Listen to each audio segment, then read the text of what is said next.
إن الحمد لله نحمده ونستعينه ونستغفره ونعوذ بالله من شرور أنفسنا وسيئات أعمالنا من يهده الله فلا مضل له ومن يضلل فلا هادي له وأشهد أن لا إله إلا الله وحده لا شريك له وأشهد أن محمدا عبده ورسوله يا أيها الذين آمنوا اتقوا الله حق تقاته ولا تموتن إلا وأنتم مسلمون يا أيها الناس اتقوا ربكم الذي خلقكم من نفس واحدة وخلق منها زوجها وبث منهما رجالا كثيرا ونساء واتقوا الله الذي تساءلون به والأرحام إن الله كان عليكم رقيبا يا أيها الذين آمنوا اتقوا الله وقولوا قولا سديدا يصلح لكم أعمالكم ويغفر لكم ذنوبكم ومن يطع الله ورسوله فقد فاز فوزا عظيما أما بعد فإن أصدق الحديث كتاب الله وخير الهدي هدي محمد صلى الله عليه وسلم وشر الأمور محدثاتها وكل محدثة بدعة وكل بدعة ضلالة وكل ضلالة في النار. Ma'asyiral muslimin, bapak-bapak, ibu-ibu, saudara-saudari sekalian rahimakumullah, alhamdulillah kita bisa melanjutkan kajian kita dan sekarang surat Al-An'am ayat 7 sampai 11. Kita baca dulu ayatnya. A'udzu billahi minasyaitonir rajim. Bismillahirrahmanirrahim. Walau nazzalna 'alaika kitaban fi qirtasin falamasuhu biaydihim laqala alladhina kafaru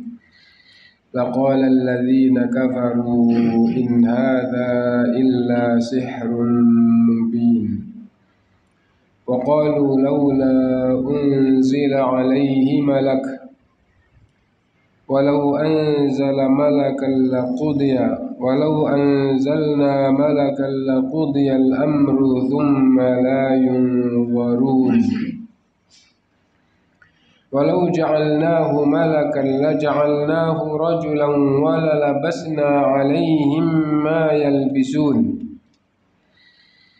وَلَقَدِ اسْتُهْزِئَ بِرُسُلٍ مِّن قَبْلِكَ فَحَاقَ بِالَّذِينَ سَخِرُوا مِنْهُم مَّا كَانُوا بِهِ يَسْتَهْزِئُونَ قُلْ سِيرُوا فِي الْأَرْضِ ثُمَّ انظُرُوا كَيْفَ كَانَ عَاقِبَةُ الْمُكَذِّبِينَ.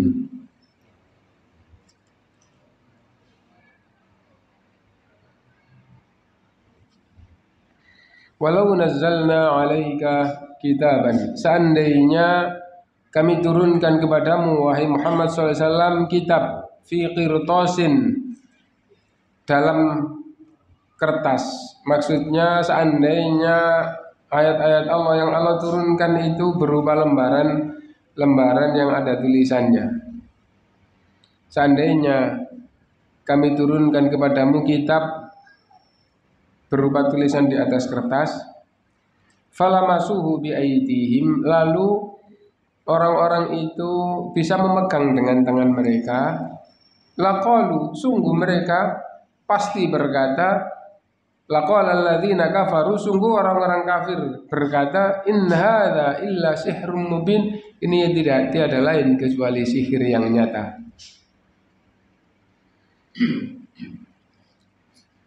Allah SWT memberitahukan keadaan orang-orang kafir, orang-orang musyrik Arab. Orang Arab awalnya yang diberitakan. Dan ini pembicaraannya kepada orang Arab karena orang Arab itu faham terhadap ayat Allah SWT. Faham terhadap ayat Allah SWT, terus mereka tidak bisa menandingi, mereka faham bahwa ini bukan sihir, ini bukan syair, tapi karena mereka nggak mau beriman, akhirnya melakukan tuduhan-tuduhan kepada Rasulullah, ini sihir, ini syair, ini dongeng-dongeng terdahulu dan seterusnya. Itu tuduhan orang-orang kafir Arab kepada Rasulullah SAW. Lalu Allah SWT menurunkan ayat, walau nazzalna alaika kitaban fi qirtasin, seandainya kitab ini kami turunkan berupa tulisan di atas kertas, falamasuhu biaidihim, dan mereka bisa menyentuh, bisa memegang dengan tangan mereka. Nah, ayat di zaman Nabi, ayat diturunkan kepada Rasulullah, lalu Rasulullah bacakan gitu saja. Dan mereka paham bahwa ini bukan ucapan manusia.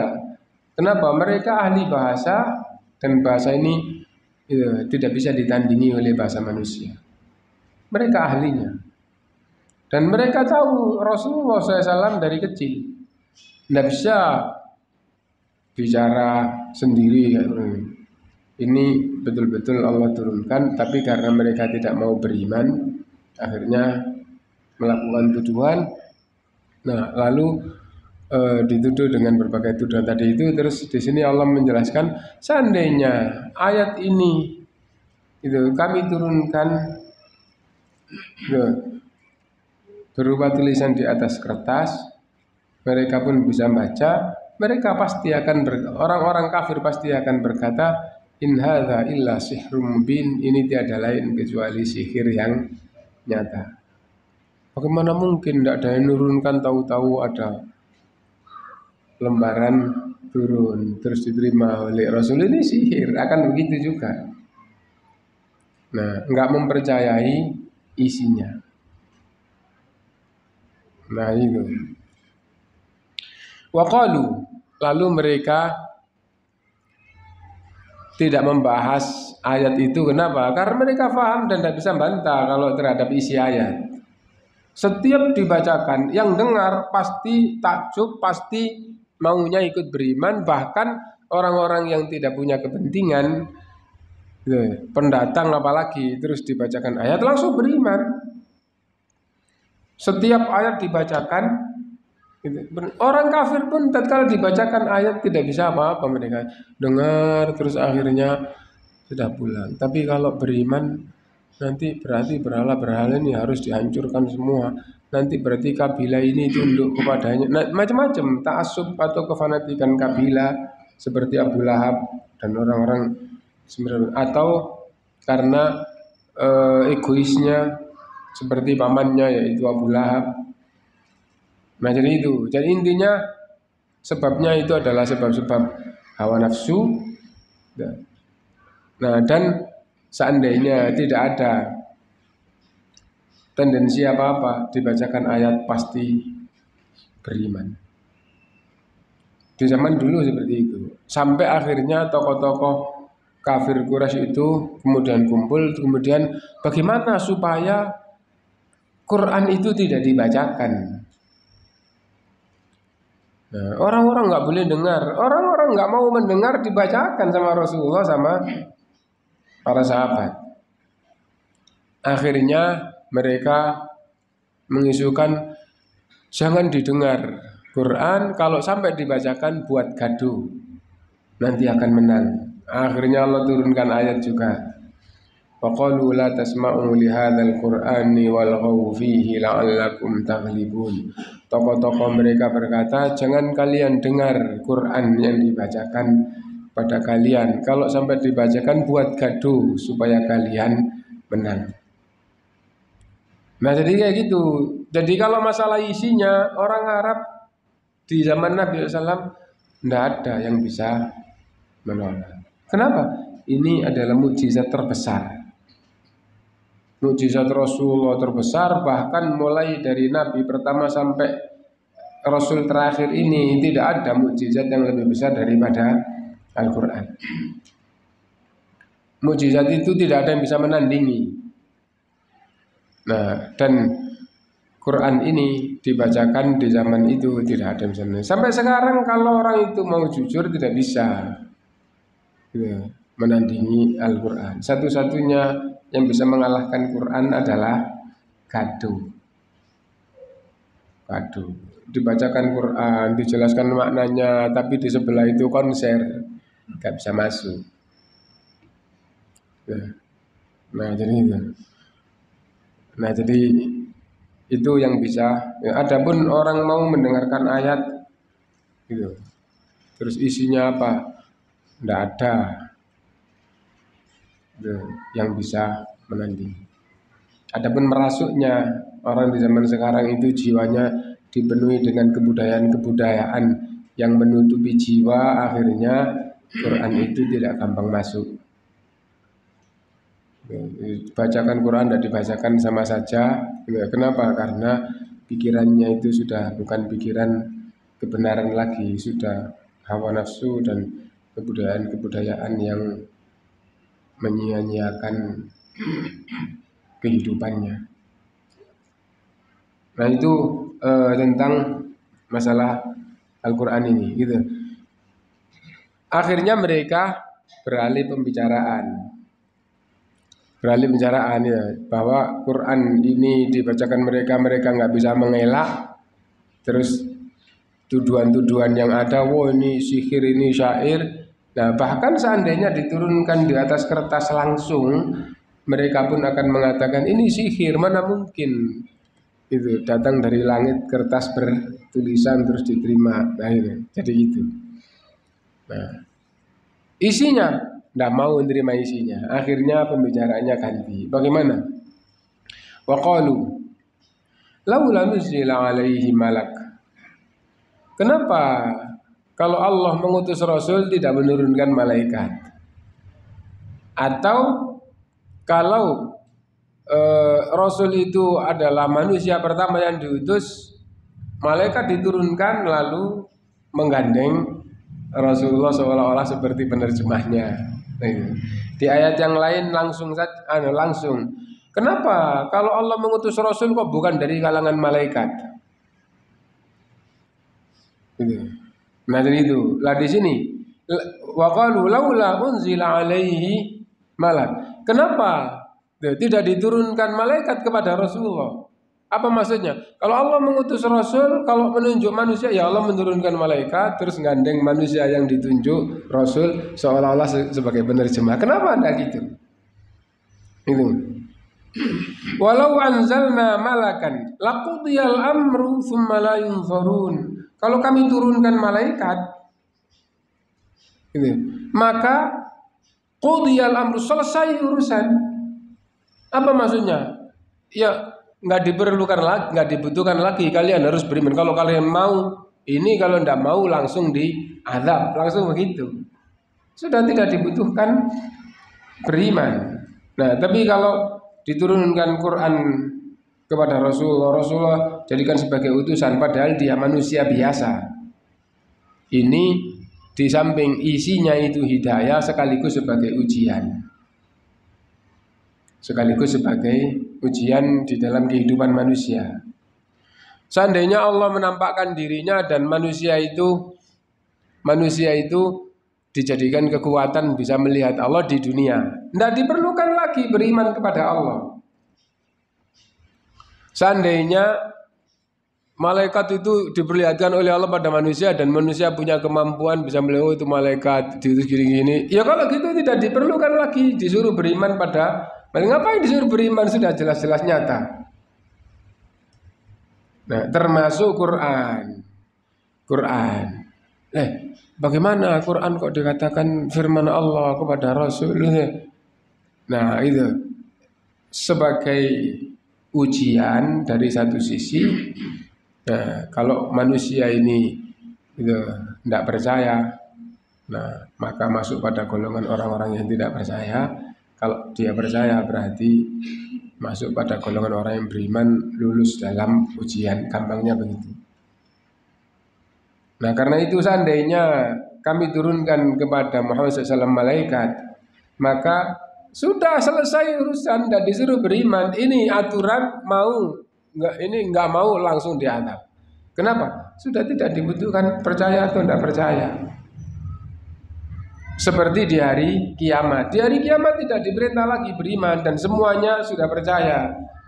Itu semua perbuatan ada balasannya. Orang kafir tidak ada, nggak percaya saya, gitu nggak ada. Kenapa? Sudah dijadikan nyata semua. Nah, neraka, nggak percaya, sudah tidak ada lagi kayak gitu. Belum masuk neraka, gitu. Terus kalau di zaman sekarang itu ancaman atau tausiah atau dakwah itu nggak merubah. Sing kerjanya di tempat yang haram ya tetap saja. Meskipun sudah dengar khutbah, dengar nasihat ya tetap saja. Kenapa? Karena kaitannya dengan iman. Nanti di akhirat udah langsung nyesal itu. Kepinginnya begini sudah. Kenapa kok seperti itu? Karena sudah dijadikan semuanya nyata, sudah tidak ada lagi penghalang, hawa nafsu sudah tidak ada, syaitan sudah tidak mengganggu. Jangankan nanti di hari kiamat. Nah, kalau ruh itu sudah di tenggorokan, sudah selesai semua urusan dunia. Nah itu, yang baik beruntung, yang jelek semuanya menyesal, kepingin kembali ke dunia sebentar untuk berbuat baik. Tapi sudah tidak bisa. Semua perbuatan sudah nyata akan mendapatkan balasannya. Sudah kayak itu. Nah, adapun masih di dunia ini, kaitannya adalah beriman, kamu beriman, bekali dirimu, gitu. Wa tazawwadu fa inna khairaz zadi taqwa. Nah, walau ja'alnahu malakan, dan seandainya kami jadikan malaikat, seandainya kami jadikan malaikat atau seandainya kami turunkan malaikat, ya, la ja'alnahu rajulan, akan kami jadikan malaikat yang kami turunkan itu juga seorang laki-laki. Wala labasna alaihim ma yalbisun, dan pasti mereka pun akan ragu-ragu sebagaimana sekarang mereka ragu-ragu terhadap utusan Allah. Seandainya, kenapa Allah tidak menurunkan malaikat? Loh, kalau Allah menurunkan malaikat, dijadikan rasul kepada manusia, juga akan dibentukkan oleh Allah seperti orang laki-laki. Kenapa? Karena akan menyampaikan kepada manusia. Dan bahkan Jibril datang di tengah para sahabat, dijadikan oleh Allah nampak seperti orang laki-laki, dan itu bukan wujud asli Jibril alaihissalam. Wujud asli Jibril sangat agung, sayapnya 600. Sayapnya menutupi angkasa. Nah, tapi tatkala datang, dan tidak sekali datang kepada Rasulullah SAW, datang nampak seperti orang laki-laki. Irtala'a alaina rajulun syadidu bayadhi thiyabi syadidu sawati sya'ri syadidu sawati sya'ri la yura alaihi atharu safari wa la ya'rifuhu minna ahadun. Wah, ini sungguh mengherankan. Tiba-tiba ada orang laki-laki, rambutnya sangat hitam. Tidak ada orang yang rambutnya hitam kayak gitu. Ini sangat hitam. Pakaiannya sangat putih. Yang lain tidak ada yang putihnya kayak gitu. Nah, maksudnya apa? Sangat menyolok, gitu. Sangat menyolok, membuat semua orang terbelalak. Wah, siapa yang datang ini? Nah, itu. Nah, tidak ada tanda-tanda sebagai musafir, tapi kok kita tidak ada yang kenal. Wah, ini betul-betul mengherankan. Ya, kalau tidak ada yang kenal, harusnya dia adalah pendatang. Tidak ada tanda-tanda sebagai pendatang dari jauh. Nggak model pendatang kayak gini. Gitu. Nah, tapi menyolok kok tidak ada yang kenal. Tapi paling tidak ada pelajaran bahwa seperti seorang laki-laki, ittala'a alaina rajulun, tiba-tiba muncul seorang laki-laki. Lah, di sini Allah berfirman, walau ja'alnahu malakan, seandainya Rasul yang kami utus kepada manusia itu kami jadikan Rasul adalah malaikat. Wa ja'alnahu rajulan, akan kami jadikan seperti orang laki-laki. Wala labasna alaihim ma yalbisun, dan akhirnya mereka pun ragu-ragu. Sebagaimana mereka sekarang ini ragu-ragu bahwa Muhammad itu utusan Allah atau enggak. Nah itu intinya, bahwa mereka tidak mau beriman. Kenapa? Karena tidak melihat isinya. Tidak mau melihat dari sudut isinya, bahwa isinya ini bukan manusia yang bisa mendatangkan ayat-ayat seperti ini. Nah kalau sudah isinya terus ditantang, nggak mau meladani, tapi ini sihir, gitu saja langsung digitukan. Nah itu model orang kafir. Walaqad istuhzi'a bi rusulim min qablika, dan rasul-rasul sebelummu wahai Muhammad banyak juga telah diolok-olok, juga telah direndahkan, dihina. Sebagaimana kamu wahai Muhammad SAW sekarang ini direndahkan, dihina, diolok-olok, dituduh sebagai tukang syair, sebagai tukang sihir, sebagai dukun, dituduh macam-macam Rasulullah SAW. Sesungguhnya Rasul-Rasul terdahulu juga kayak gitu.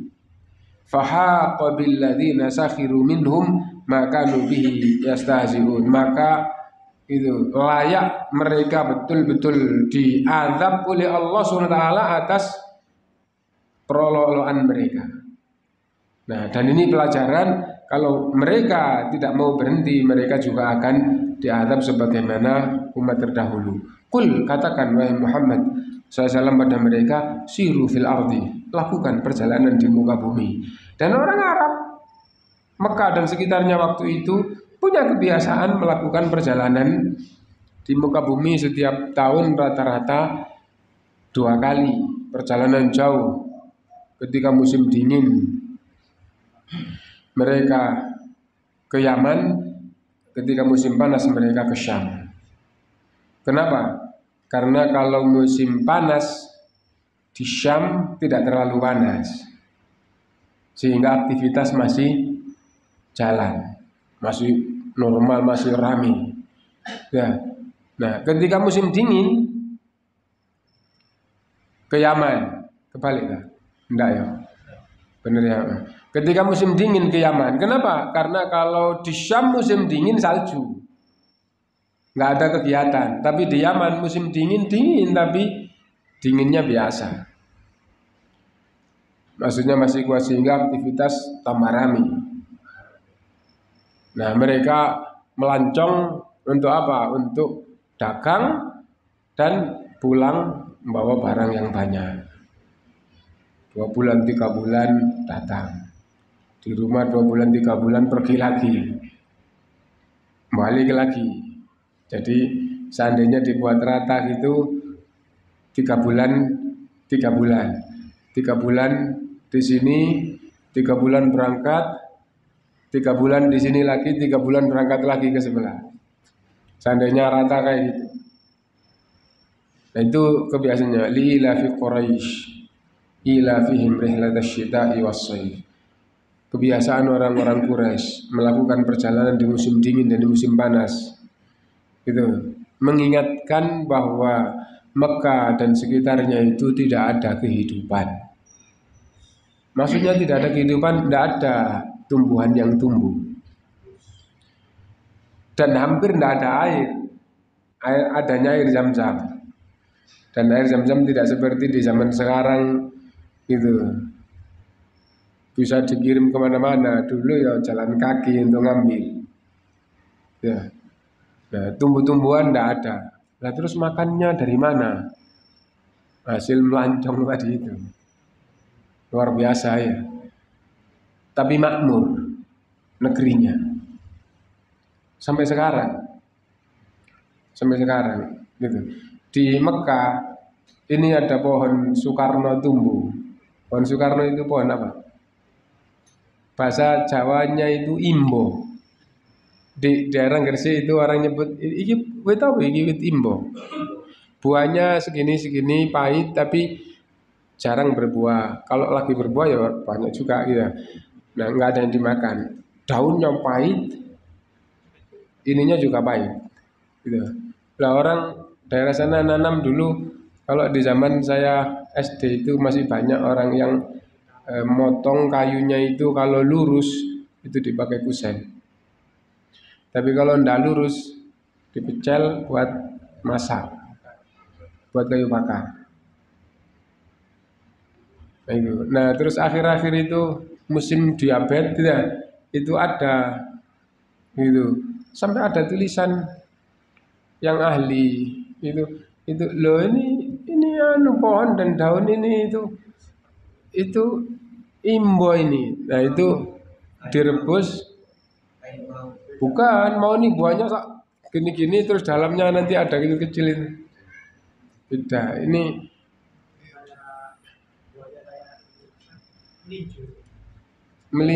mirip tapi hijau. Ya mirip kayak melinjo buahnya. Tapi daunnya jauh beda. Daunnya itu kecil tapi bentuknya itu kayak daunnya. Yang besar itu ada yang daunnya besar terus agak gini-gini. Ini kecil tapi ya intinya bahwa itu dibawa oleh Bung Karno ke Saudi, ditanam terus di sana sampai sekarang namanya pohon Soekarno. Gitu. Setelah kemerdekaan dulu. Kisah itu sampai sekarang ada. Gitu. Kenapa kok diberi nama pohon Soekarno? Yang bawa ke Saudi adalah Soekarno. Dan Allah alam ya mungkin punya pemahaman pohon ini kuat di musim dingin, kuat juga di musim panas. Dan sifat pohon yang kuat di musim dingin dan kuat di musim panas itu berduri atau buahnya kecil atau tidak berbuah atau buah yang pahit. Cemara itu tahan di musim dingin, tahan di musim panas. Pohon yang bukan cemara tapi yang daun tong rumbul tinggi itu apa ya? Kaktus yang pohon gereja tabun ya. Nah itu juga tahan musim dingin, tahan musim panas gitu.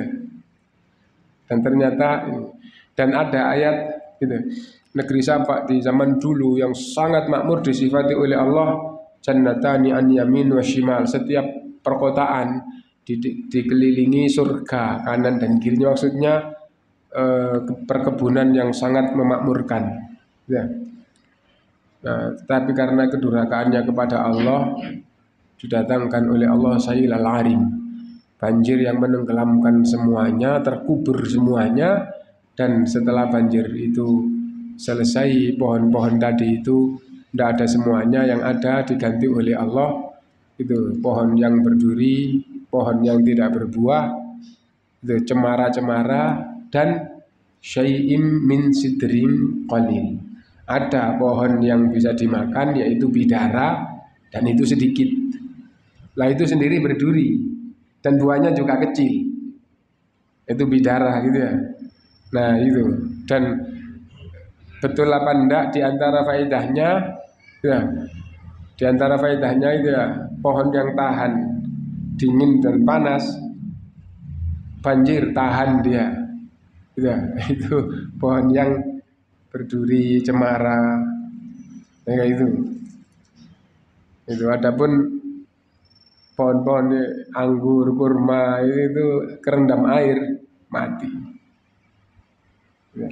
Nah,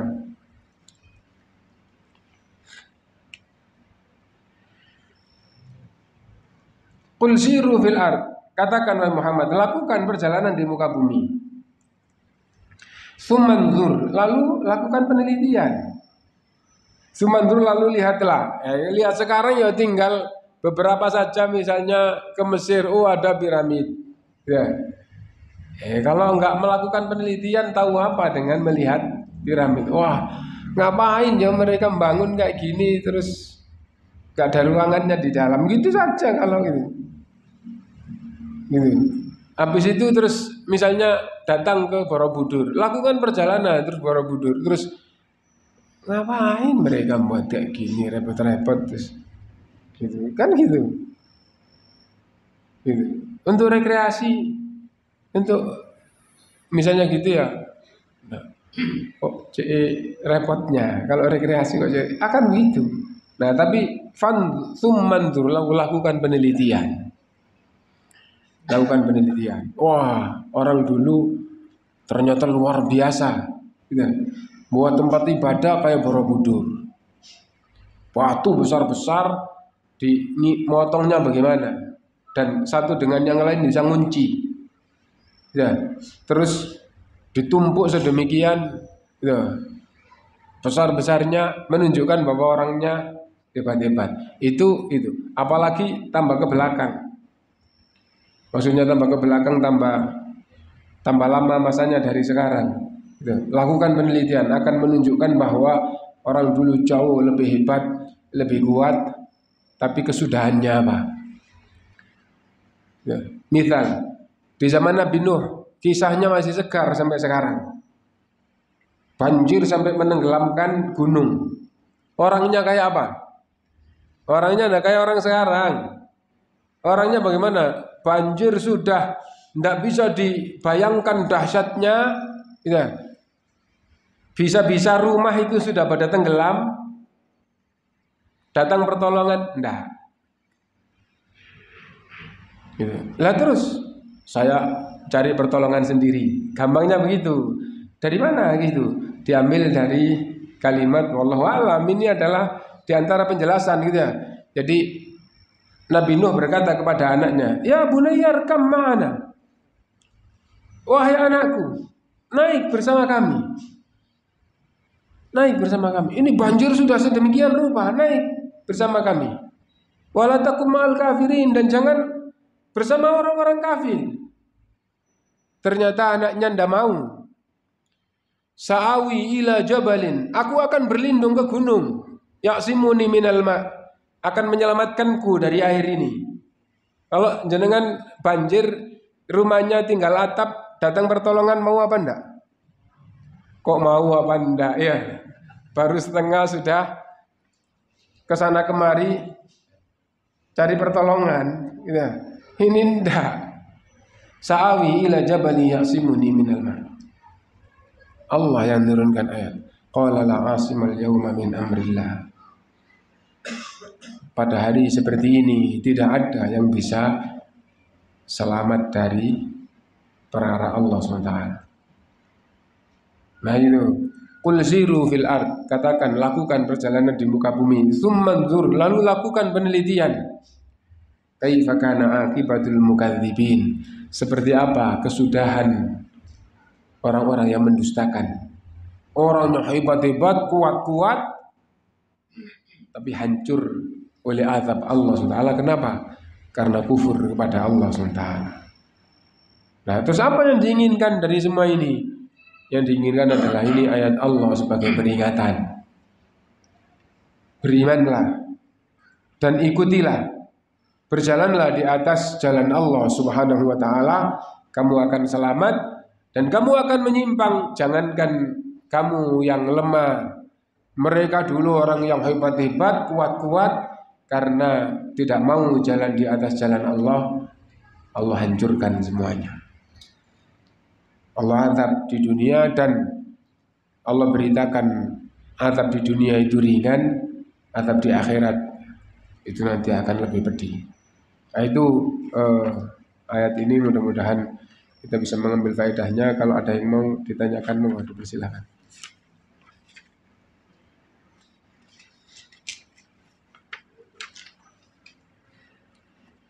Kalau nggak ada pertanyaan, kita baca sedikit tafsirnya ya. Pada bagian ini Allah SWT mengabarkan tentang ihwal, tentang keadaan orang-orang musyrik berupa keingkaran dan kesombongan mereka terhadap kebenaran, serta penentangan mereka terhadap kebenaran tersebut. Allah berfirman, "Walau nazzalna 'alaika kitaban fi qirtasin falamasuhu biaydihim." Seandainya kami turunkan kepadamu wahai Muhammad SAW Al-Quran ini berupa tulisan di atas kertas, lalu mereka dapat memegangnya dengan tangan mereka. Maksudnya mereka menyaksikan dan melihat sendiri langsung turunnya dan juga memegangnya. Nah, jadi seandainya Al-Quran diturunkan kepada Allah berupa lembaran kertas kepada Rasulullah SAW, laqala alladziina kafaru in hadza illa sihrun mubin. Orang kafir pasti akan berkata ini sihir yang nyata. Pasti akan begitu. Ya, tidak masuk akal. Nah itu, ini sihir yang nyata. Nah itu, memang mereka tidak percaya, gitu. Nah, Muhammad kok bisa ngomong kayak gini? Wah, ini berarti sihir. Nggak dilihat maknanya apa. Padahal kalau melihat maknanya itu hidayah, petunjuk. Kalau mau lihat maknanya itu petunjuk, ya. Tapi wah, ini Muhammad itu tukang sihir nyata. Orang biasa terus bisa kayak gitu. Udah gampangnya begitu. Nah itu tatkala menuduh Muhammad SAW sebagai tukang sihir. Tatkala menuduh Muhammad SAW sebagai tukang syair, gitu.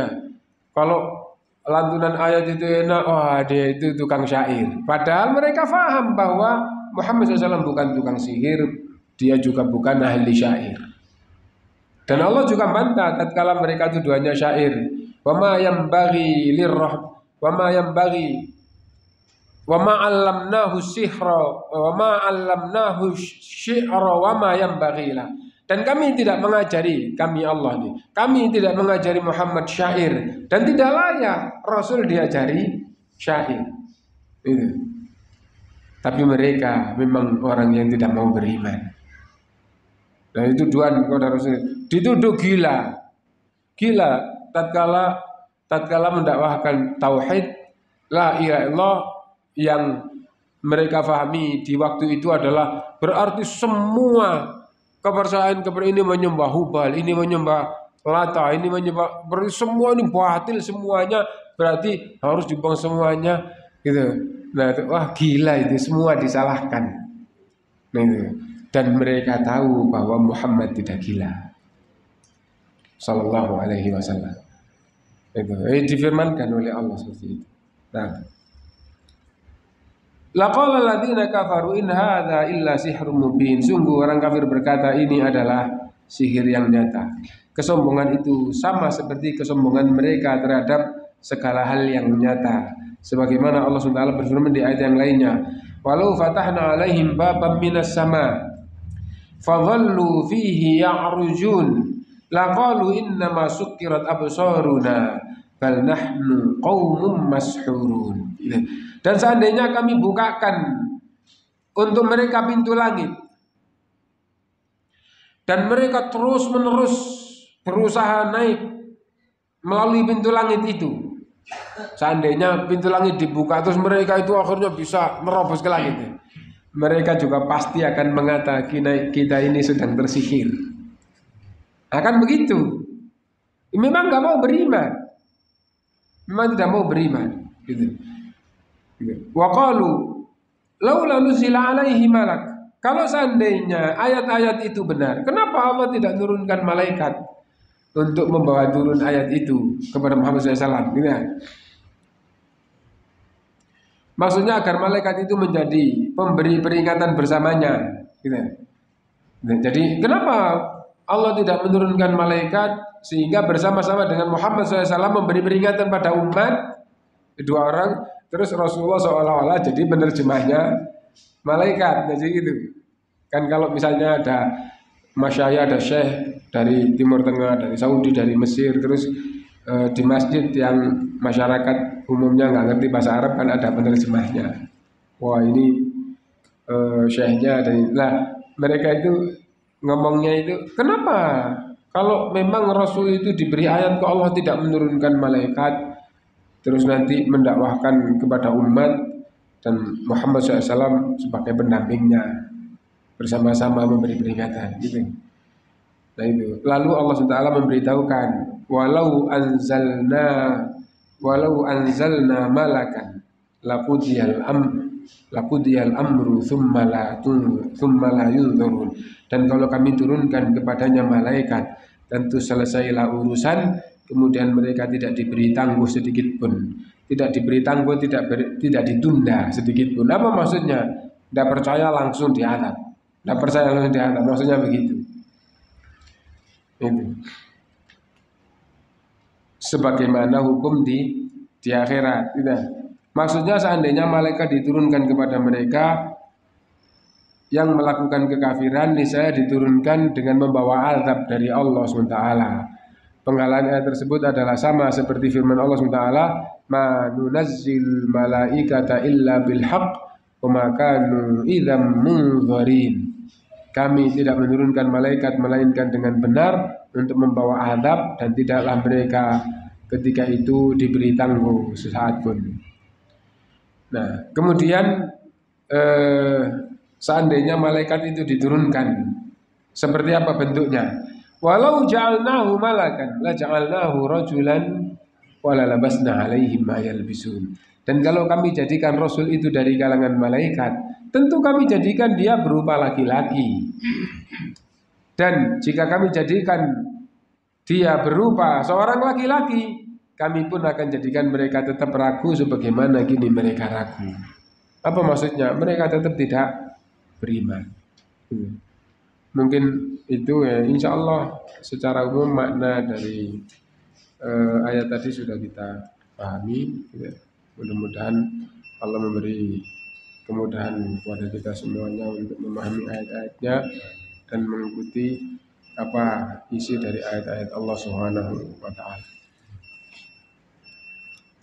Sebelum kita akhiri, kalau ada yang mau ditanyakan, mau. Kalau enggak, mau bertanya, Pak?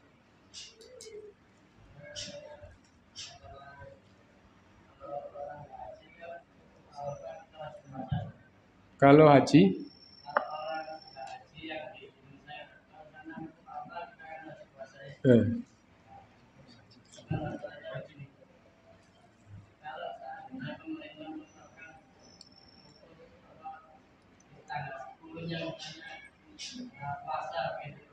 nah itu bagaimana gitu ya?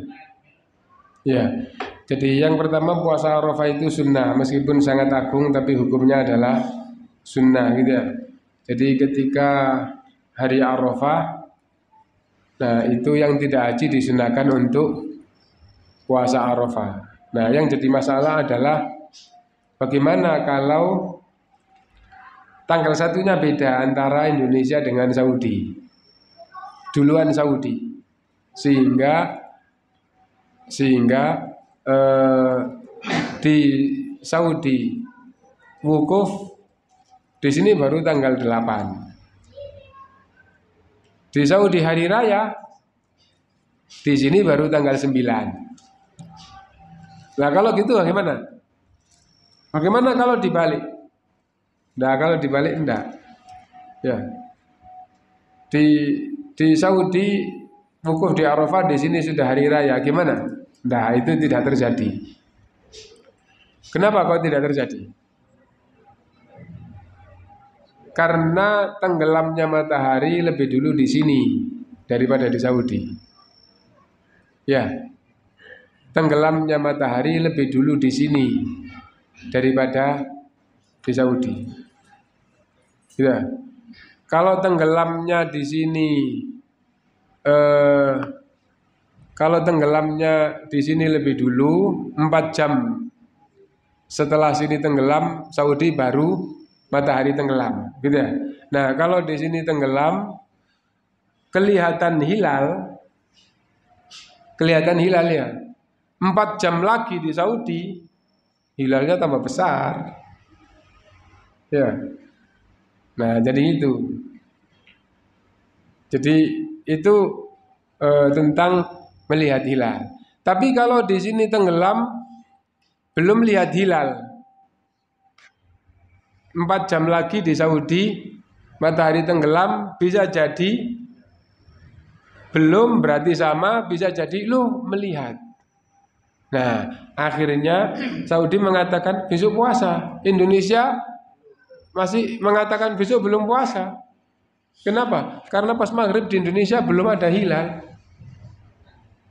Nah, jadi kayak gitu. Jadi kalau masalah ibadah patokannya pakai kalender Komaria, pakai tanggal bulan.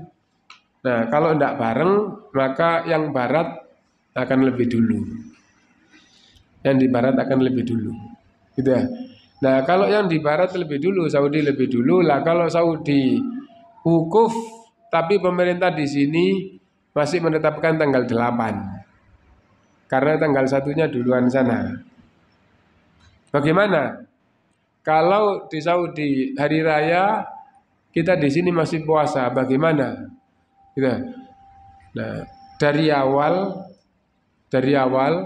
ada pembahasan seperti ini, tidak ada ijma, ulama berbeda pendapat, tapi yang paling bagus dan yang paling kuat adalah kembali kepada tanggal. Kenapa? Karena Arafah itu kembali kepada tanggal. Ya.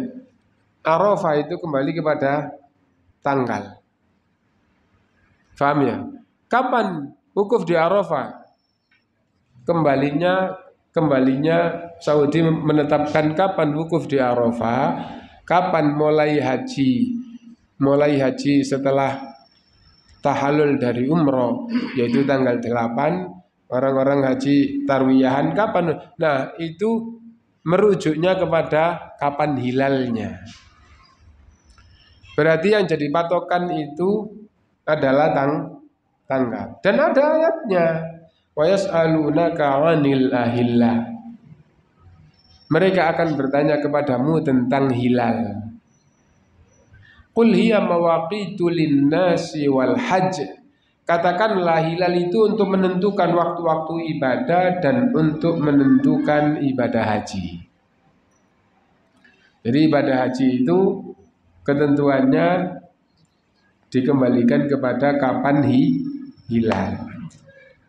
Nah, sekarang ketika terbit hilal berarti tanggal 1, ketika belum terbit berarti belum tanggal 1. Nah, karena pembahasan dari awal itu ada ittihadul matali' dan ada ta'addudul matali'. Apa itu? Yaitu ru'ya internasional atau ru'ya lokal, gitu. Lokal, ru'ya nasional atau internasional, gitu. Lokal itu adalah nasional. Gitu. Nah, ada pembicaraan begini. Nah, akhirnya terjadi perselisihan sejak zaman sahabat. Dan ternyata itu yang paling bagus itu adalah kembali kepada apalagi di zaman sekarang yang berhak menentukan tanggal. Siapa yang berhak menentukan tanggal? Pemimpin yang berhak memutuskan. Kenapa? Karena di zaman Nabi SAW yang melihat hilal itu tidak mengatakan sekarang tanggal 1 karena melihat hilal. Tidak gitu. Tapi lapor kepada Nabi. Gitu. Wahai Nabi, inni ra'aitul hilal. Ya Rasulullah, inni ra'aitul hilal. Wahai Rasulullah, sungguh saya melihat hilal. Ini hadis pertama tentang masalah ini ya. Itu. Rasulullah langsung menerima dan Rasulullah memerintahkan, ya Bilal, kum adzin falyasumu ghadan. Wahai Rasul, wahai Bilal, bangkit, kumandangkan besok puasa. Nah itu ya. Iya kan melihat hilal berarti besok puasa tanggal 1. Iya, tapi ternyata di waktu lain ada sahabat mengatakan, ya Rasulullah, inni ra'aitul hilal. Wahai Rasulullah, sungguh saya melihat hilal. Sama persis. Ternyata Rasulullah SAW tidak menerima. Terus gimana jawabannya? Man ma'ak. Siapa bersamamu? Apa ada lagi yang bersama kamu melihat? Enggak. Akhirnya sahabat ini balik. Enggak diputuskan besok tanggal 1 oleh Rasulullah. Sahabat bohong. Sahabat itu diyakini oleh semua ulama. Thiqah itu terpercaya.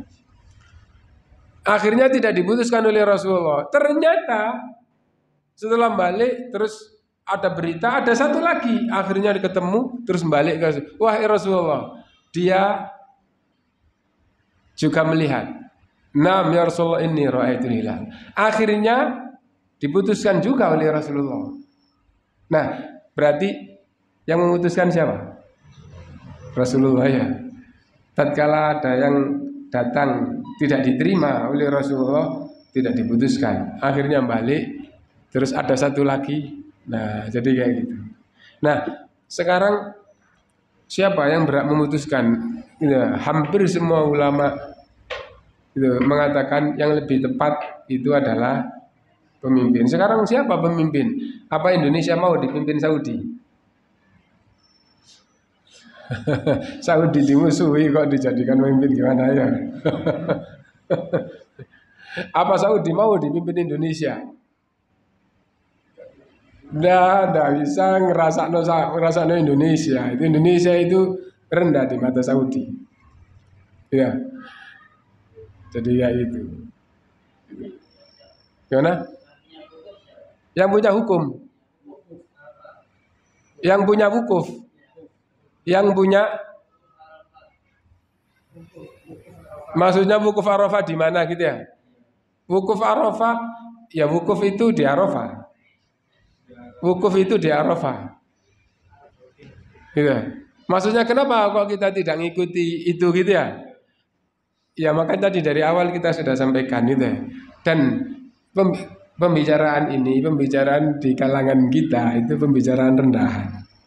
Sekali berapa, wah itu dokter misalnya kita yang dokter kita yang sangat sekarang menonjol ya, dokter misalnya Firanda, dokter Arifin Badri, dokter misalnya gitu ya, itu semua rendahan. Kenapa? Itu tingkatannya belum ulama, dan ulama sekarang itu ini ulama sekarang, ulama dulu ada kok. Gitu. Masalahnya sudah dari dulu kok, gitu. Karena itu kembalinya adalah ke pembahasan ulama-ulama terdahulu. Sekarang kita tinggal ngikut, gitu ya. Tinggal ngikut, gitu. Nah, jadi kayak gitu. Karena itu kalau dalam hal ini ulama berbeda pendapat. Karena itu tadi kita mengatakan insya Allah yang paling baik. Insya Allah yang paling. Kenapa? Karena yang begini jangan disalahkan, ada pembahasannya. Yang begini juga jangan disalahkan, ada pembahasannya. Tapi bagi kita menyampaikan insya Allah yang paling bagus. Gitu ya. Dan saya mengalami dakwah di Indonesia, gitu, yang berusaha menyuarakan kembali kepada Quran dan Sunnah, utamanya di periode akhir. Di periode akhir itu ya 1970-an ke atas. Nah itu ya, karena dulu sempat di Indonesia juga cukup kelihatan bekas-bekas dakwah sunnah. Tapi setelah itu kan redup, ya, terus mulai muncul lagi. Dan sekarang luar biasa setelah ada internet, ada televisi, ada radio itu luar biasa. Hampir ke seluruh penjuru negeri ada dakwah sunnah sekarang, gitu. Nah jadi kayak gitu. Nah saya mengalami bahwa dulu awalnya begitu saya gitu. Awalnya itu nggak ngikutin pemerintah. Gitu. Nggak ngikutin pemerintah gitu. Ikut Saudi. Awalnya begitu. Jadi awal-awal saya lulus, sebelum lulus sampai jadi itu ikut Saudi. Nah itu. Nah jadi kayak gitu. Itu maksudnya ustadz kita kayak gitu. Tapi saya begitu mau lulus terus ada pembahasan. Nah akhirnya saya sembunyi-sembunyi. Kenapa? Karena beda dengan umumnya ustadz kita, Ustadz Aun.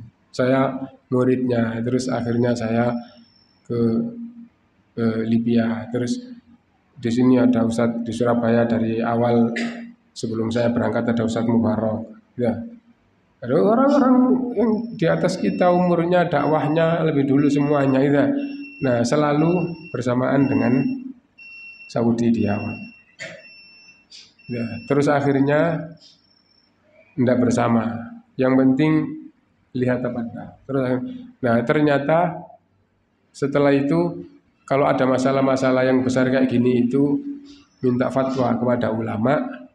utamanya ulama Saudi, ulama Yordan, ulama Yaman, ulama gitu ya. Nah, hampir semuanya masalah ini sudah lama, dan yang lebih pembahasan dasar itu seperti ini. Kemudian yang lebih tepat di dalam masalah ini adalah seperti apa pemerintahnya, yang penting tidak menimbulkan fitnah. Nah, jadi kayak gitu. Nah, terus namanya pemahaman berbeda. Tentu di semua negara ada yang berbeda. Ada yang berbeda gitu. Ada yang berbeda. Karena itu, jangan terlalu menyalahkan yang berbeda. Mereka mempelajari begini, loh kayak begini jelas kok. Nah, gitu. Iya, yang sedang dia baca kitab-kitab itu. Nanti yang dibaca yang lain. Nah, jadi itu. Kenapa? Karena masalahnya bukan masalah baru. Karena itu jangan terlalu menyalahkan. Gitu. Yang penting kita belajar. Karena itu tadi itu sampai kita katakan kalau masalah ini itu bukan masalah baru, dan pembahasan sengotot apapun sampai pada tingkatan, kalau saya gampangannya gitu. Makanya kalau seandainya pendidikan formal kan hanya S1 ya. Tadi kita sebutkan doktor. Seandainya itu dokter ngotot, seandainya. Alhamdulillah Ustaz kita yang dokter nggak ada yang ngotot. Saya ngotot kayak apapun gitu. Nah, itu ngapain ngotot-ngotot, itu masalah yang sudah lama, dan yang bahas itu ulama yang jauh lebih tinggi. Ngapain ngotot-ngotot? Jadi, tapi alhamdulillah tidak ada ustadz-ustadz yang ngotot gitu ya. Nah, jadi jadi ya alhamdulillah, mudah-mudahan bermanfaat untuk kita semuanya. Nah, jadi kalau ada yang punya kemantapan keyakinan, ikut Saudi, jangan disalahkan kalau Anda tidak cocok, atau jangan menyalahkan yang tidak sama. Yang benar, yang bukan yang benar, yang bagus di dalam Islam itu bukan yang bareng dengan Saudi atau yang tidak bareng. Yang bagus dalam Islam itu adalah yang beribadah sesuai dengan dalil yang ia fahami. Ya, nah jadi kayak gitu. Karena itu dulu saya nyontohkan waktu masalah fikih, Sami Allah liman hamidah berdekap, Sami Allahu liman hamidah tidak berdekap. Allahu Akbar sujud tangan dulu, Allah Akbar sujud lutut dulu. Allah Akbar tahiyat 2 rakaat iftiros atau tawarruk. Yang lebih bagus tawarruk atau iftiros, atau yang lebih bagus bukan tawarruk dan bukan iftiros. Bukan tangan dulu atau lutut dulu. Bukan berdekap, atau yang lebih bagus adalah yang tahu ilmunya sehingga ibadah berdasarkan dengan ilmu. Nah, lo tahu dua-duanya, akhirnya bisa, saya lebih mantap dalil-dalilnya yang ini daripada yang itu tetap namanya ibadah berdasarkan dengan ilmu. Itu yang lebih bagus. Karena itu yang paling penting nomor 1 adalah belajar, dan belajar tidak di bangku sekolah. Kenyataannya yang hidup di Indonesia adalah kajian sunnah. Di masjid-masjid, di rumah-rumah itu. Nah, itu alhamdulillah kita kajian di sini hidup, kita bersyukur kepada Allah Subhanahu wa taala. Subhanakallahumma bihamdika asyhadu an la ilaha illa anta astaghfiruka wa atubu ilaik.